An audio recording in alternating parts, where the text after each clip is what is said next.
सुबह सुबह मैं कॉलेज जा रहा था, लेकिन मेरे दोस्त की कॉल आई है। वो बोलता है कि कॉलेज से छुट्टी है। आए ओ छुट्टी यार, कॉलेज से छुट्टी मिली है तो यार डांस तो बनता है ना।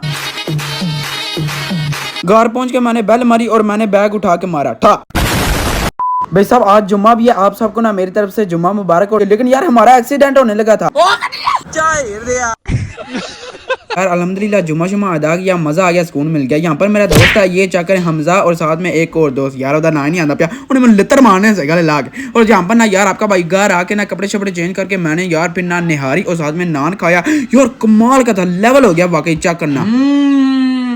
2 घंटे के बाद आपका भाई ना नीचे आ गया था फुटबॉल खेलने के लिए, लेकिन यार अकेले 20 मिनट यहाँ पर ना मैंने फुटबॉल खेला। लेकिन यार जो कैमरामैन सी मुंह देते चौके मैं गेंद मारिया, लेकिन उन्हें बदला जरूर मैंने गया, उन्हें मैनू मारिया। ओए होए भाई साहब आज के दिन तो मजा ही आ गया। क्या ही बात है यार, सबसे पहले तो कॉलेज से छुट्टी, उसके बाद फिर मैंने जुम्मा अदा किया और अभी मैंने खेला कूदा। क्या ही बात है। Okay bye.